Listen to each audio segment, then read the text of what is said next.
Hi, I'm Katie. I'm a midwife and lactation consultant, and in this breastfeeding series, I'll be answering the most frequently asked questions around breastfeeding in the first hours, days, and weeks.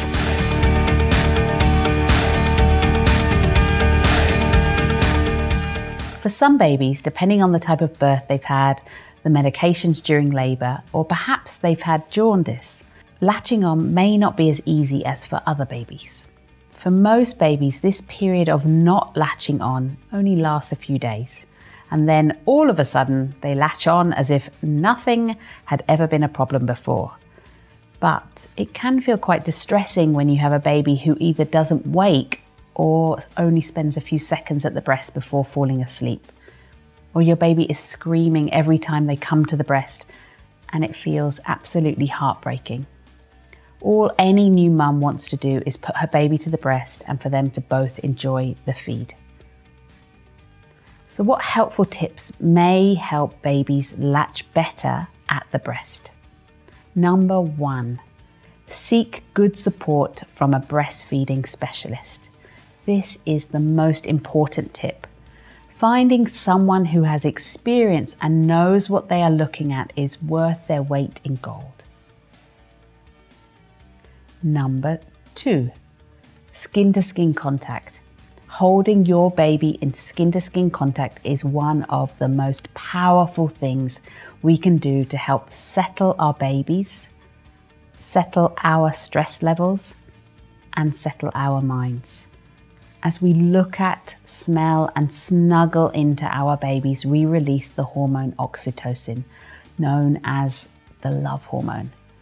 This hormone helps to reduce both our own and our baby's stress hormones.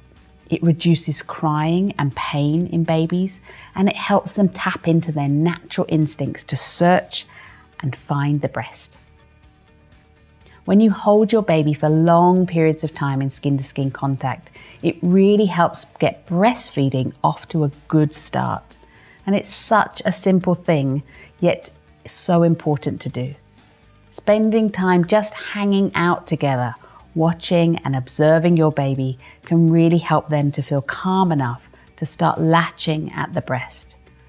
This is not just a nice to do. There is a huge amount of science behind how important this is for both mum and baby. So don't leave this out when you're trying to get your baby to latch better at the breast. Number 3, try different feeding positions. Here are some of the feeding positions you might want to try. Laid back breastfeeding position, or also known as biological nurturing. And this is when a mum would recline back in the sofa or on the bed, not fully laying down, but reclining.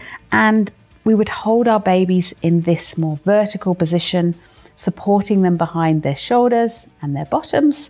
And what we'll see is that our babies will actually use their arms and their head and their bodies to find their way to the breast and attach.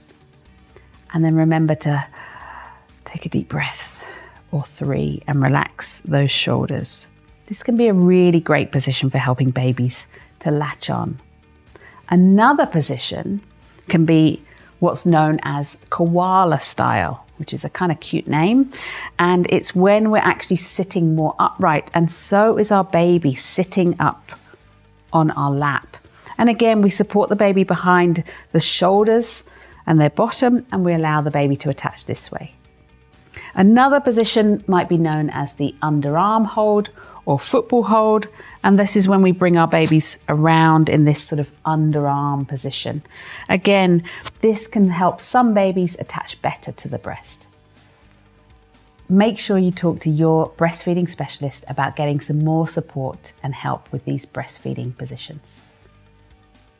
Tip number 4, your healthcare provider may recommend that you try a nipple shield.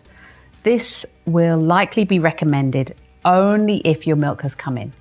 A nipple shield can help some babies stay attached at the breast, especially if, for example, a mother has flat or inverted nipples, or perhaps for some babies who have had a tongue tie and cannot maintain a latch. but a breastfeeding specialist will assess whether this is right for you and your baby, and will use these other tips first before they introduce a nipple shield. Tip number 5, ensure that you switch on your milk-making cells by pumping a minimum of 8 times in 24 hours until your baby is breastfeeding well. It's important to initiate and build your milk supply from as soon as the first 3 hours after birth if your baby is unable to breastfeed. And thereafter, it is recommended to continue pumping 8 times in 24 hours to help you bring in your milk, as well as build up your milk volumes, ensuring you have enough milk for now and the future.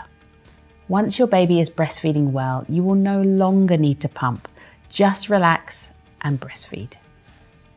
Remember, during this difficult time, seek as much support from breastfeeding specialists as you can, but also be kind to yourself, get rest, enjoy having lots of lovely cuddles with your baby, and let those people around you shower you with love, provide you with yummy food, give you hugs when you need them, and dry your tears.